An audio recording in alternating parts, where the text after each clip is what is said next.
Bien, Boker Tov. Boker Tov, nous étudions aujourd'hui notre deuxième Mishnah du deuxième chapitre du traité Shabbat. Et nous commençons tout de suite notre étude. La Mishnah est divisée en trois parties.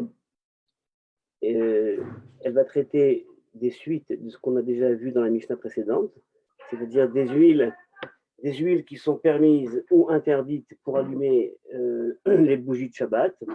Et la Mishnah est présentée donc sous trois parties. Première partie va continuer un élément qui a déjà été abordé dans la Mishnah précédente concernant la Sheben Serefa. La deuxième partie ramènera un avis de Rabbi Ishmael. Et enfin, la troisième partie, quatre parties. La troisième partie parlera donc de l'avis des sages concernant les huiles. Et enfin, Rabbi Tarfon. Commençons donc à lire notre Mishnah.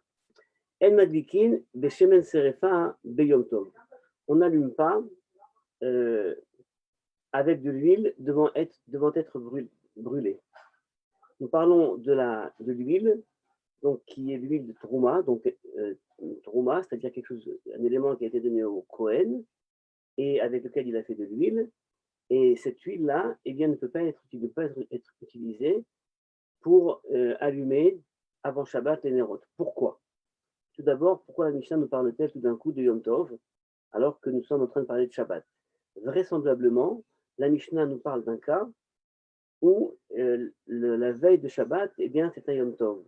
Et comme la veille de Shabbat est un Yom Tov, eh bien, il y a des travaux à Yom Tov que l'on peut faire et que l'on ne peut pas faire. Je vous rappelle qu'on peut allumer et utiliser l'huile et allumer du feu pendant Yom Tov uniquement pour faire à manger. Eh bien là, il semblerait que lorsque l'huile est brûlée pendant Yom Tov, eh bien, le travail n'est pas un travail qui consiste à éclairer, mais uniquement un travail qui consisterait donc à manger. Or, le travail d'éclairage à ce moment-là, eh bien, est secondaire par rapport à la permission essentielle donc d'allumer pour préparer à manger, et c'est la raison pour laquelle, eh bien, elle ne sera pas permise lorsque Yom Tov tombera la veille du Shabbat.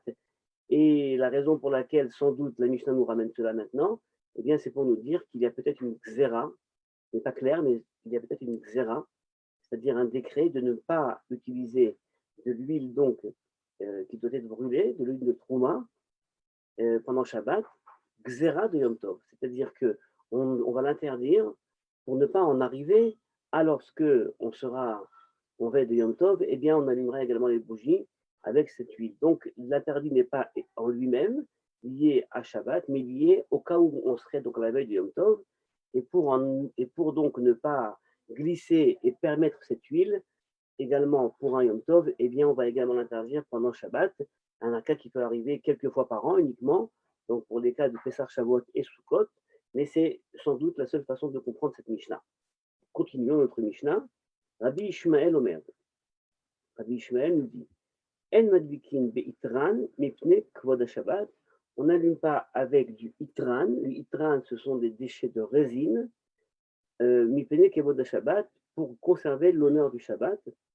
Alors, regardez ce que nous dit ici Rabbi Ovadim Barthénora.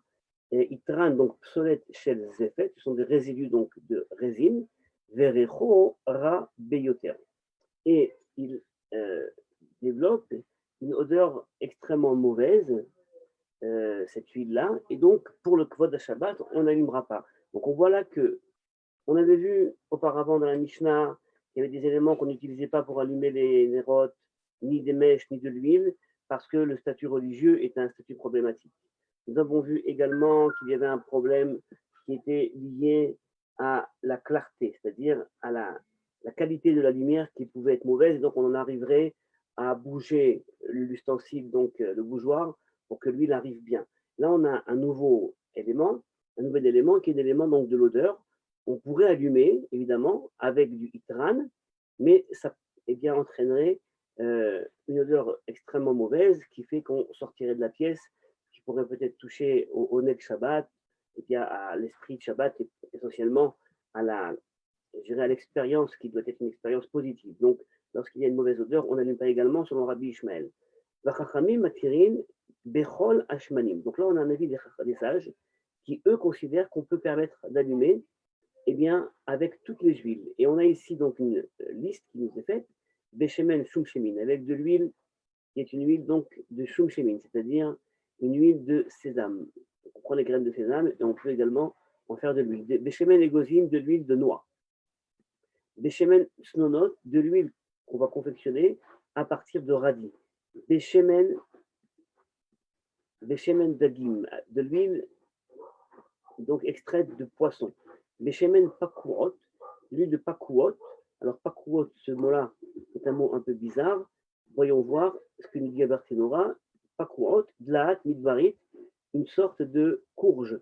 Et Safraï, dans son commentaire, nous parle donc d'une sorte de citrouille, donc de l'huile confectionnée à partir d'une sorte de citrouille. Beitran, donc Beitran, on l'a vu auparavant, c'est donc de la résine, ou beneft, également avec du pétrole.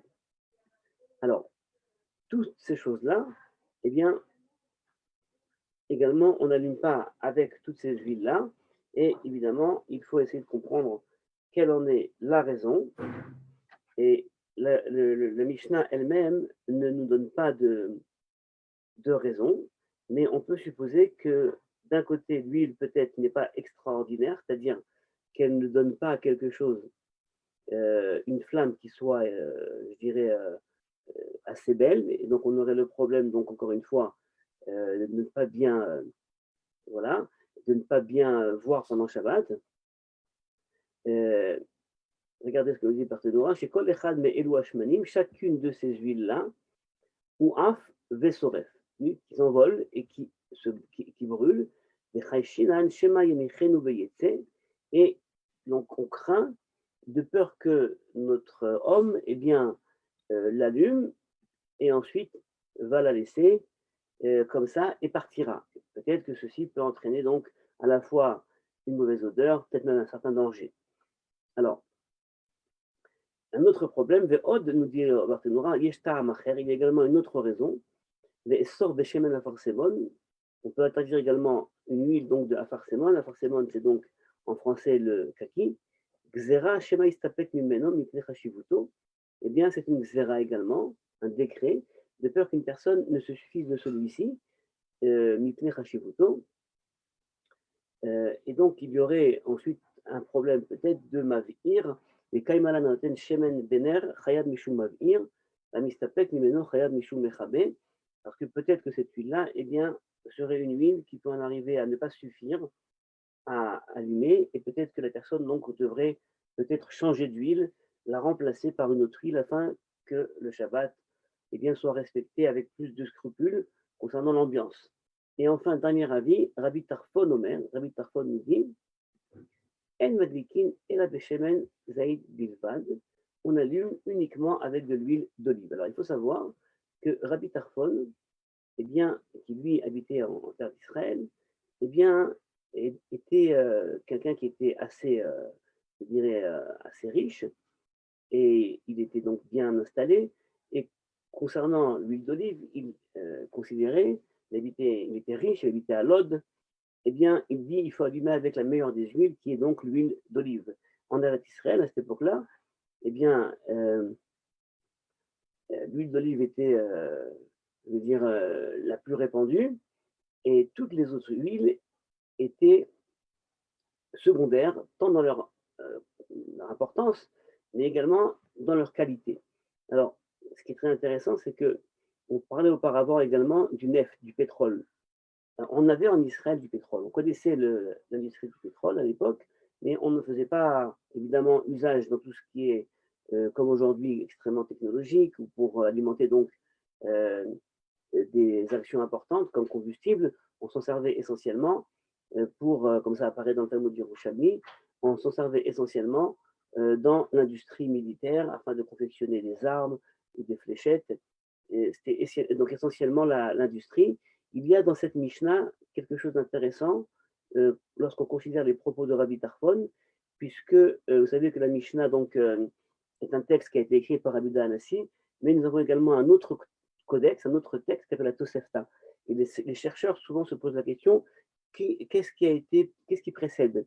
Le texte de la Tosefta précède-t-il le texte de la Mishnah ou alors, au contraire, c'est le texte de la Mishnah qui précède la Tosefta? On dit généralement que la Tosefta, ce sont les textes qui étaient devant Rabbi Yehuda Hanassi, Tosefta, les Braïtot, et en écrivant la Mishnah, eh bien, il a fait usage de différents textes dans sa compilation. Et la question, donc, comme je l'ai dit, c'est de savoir qu'est-ce qui a été donc premier, puisque la Tosefta ramène des avis, je dirais, un peu différents, et vraisemblablement, eh bien, tel que le considère le professeur Friedman, un chercheur important donc, de la littérature talmudique, eh bien, l'écriture de la Mishnah est sans doute tardive à l'écriture de la Tosefta, puisqu'il apparaît là-bas donc des éléments qui ne sont, qui sont pas encore vraiment tranchés comme on le voit nous dans notre Mishnah.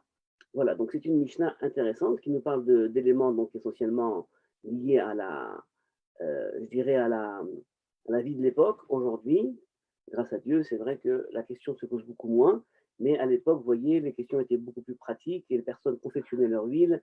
Il y avait une vie, je dirais, agraire beaucoup plus forte, donc tout élément pouvait être à la fois consommé et également pouvait être base pour d'autres mitzvot, d'autres commandements, comme par exemple les bougies de Shabbat. Sur ces paroles, eh bien, je vous laisse et nous retrouvons pour la prochaine Mishnah dans 2 jours après le Seder. Bonne journée à tous.